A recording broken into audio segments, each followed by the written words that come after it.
They say London never sleeps, but no one told me how quiet it gets when you lose everything.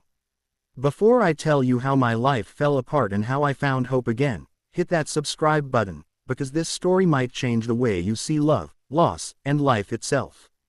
It was a cold morning in Brighton, the kind where the sea air tastes like salt and silence.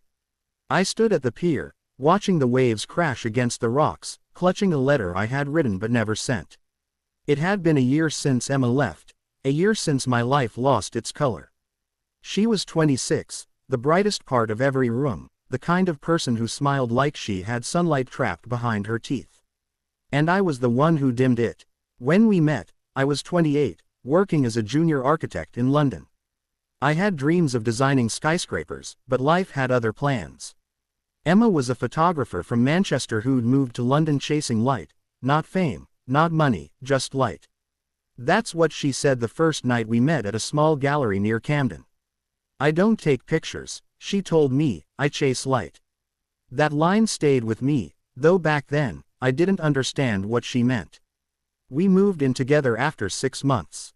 Our flat was tiny, with peeling paint and a window that looked out onto a gray brick wall, but it felt like home because she was there.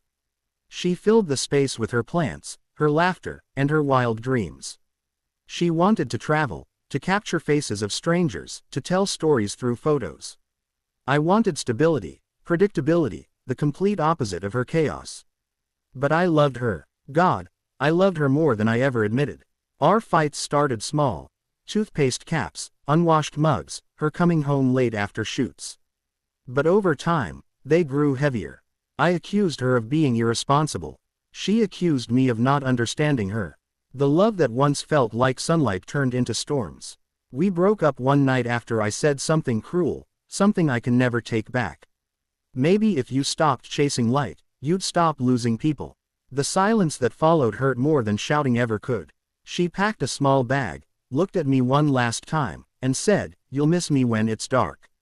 Then she left. A month later, I found out she'd moved to Brighton. She sent me one message. "Don't worry, I'm okay." I didn't reply. Pride, ego, fear, I'm not sure which one stopped me, but I let her go. And then, 3 months later, I got the call. A car accident on the A23. Gone instantly. 26 years old, and she was gone. The funeral was small. Her parents, a few friends, her camera placed beside her coffin. I stood in the back, silent, clutching a photo she'd taken of me, the only one I ever liked. She'd caught me mid-laugh. I looked happy, alive. That version of me died with her. I spent months drowning in guilt. I stopped working, stopped eating properly. I'd walk around Brighton like a ghost, visiting the places she might have loved. The pier, the bakery she'd mentioned, the hill where she took sunrise photos. I wanted to find pieces of her in the air. I wrote her letters every night, hundreds of them, but never sent a single one. I kept them in a box marked, "For Emma." Every word was an apology she'd never read. One evening, a year after she died, I found myself standing on the Brighton pier again. The sun was setting, painting the sea gold and pink, the kind of light she loved. I pulled out the last letter I'd written. "Emma," it began, "I finally understand what you meant. You weren't chasing light, you were chasing life, and I'm sorry I never followed you." I tied the letter to a small paper boat and let it drift into the water. The tide carried it away, and I swear, for the first time in a year, I felt her presence, soft, forgiving. Like a whisper. After that night, I decided to live differently. I sold the flat and moved to Brighton. I started volunteering at a community center, teaching kids how to draw and design. It wasn't the life I'd planned, but it felt right. One day, a little girl named Mia, about 8 years old, asked if I could draw her late mum from a photo. When I saw the picture, I froze. The background was one of Emma's favorite photography spots in Manchester. The light, the angle, everything screamed her style. I asked where it came from. Mia said, "My mum bought it from a lady named Emma who took it right before she died." It was the same photo Emma had taken the day before the accident, a sunrise over the water, soft and golden.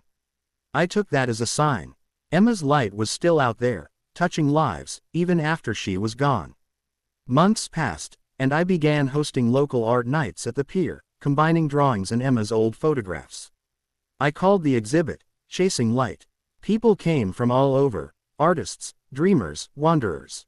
Some cried, some smiled. Every time someone asked about the name, I told them it was dedicated to someone who taught me how to see beauty in broken things. One night, after the event ended, I sat on the pier again, the same spot where it had all begun. The wind carried the scent of sea salt, and the waves shimmered under the moonlight. I closed my eyes and whispered, "I miss you." And in the distance, a flicker of light, a single lantern floating across the horizon, made me smile. Maybe it was coincidence. Or maybe, just maybe, it was her saying she forgave me. Years went by, but I never stopped writing her letters. They became my therapy, my confession. Some nights I'd imagine her sitting beside me, barefoot and laughing, teasing me for being sentimental. I started turning those letters into stories, and one of them, the last letter from Brighton, went viral online. People wrote to me saying it helped them forgive, helped them heal, helped them call the ones they'd drifted away from. That's when I realized, Emma wasn't just chasing light. She was the light, and maybe, by sharing her story, I could pass that light on. London still never sleeps, but now, neither do I, not out of sadness, but purpose. I wake early, chase sunrises, talk to strangers, take photos, live simply. I keep one of Emma's old cameras with me everywhere I go. It doesn't even work anymore, but it reminds me of her, of love that doesn't end just because a heartbeat does.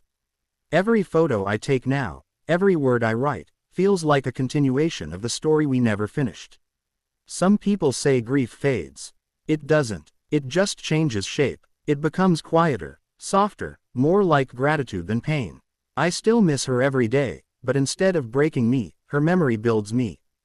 Because when you love someone deeply, they never really leave, they just move into the spaces between your breaths. And sometimes, when the sun sets over the Brighton Pier, and the water catches that golden hue, I smile and whisper, "I found your light, Emma."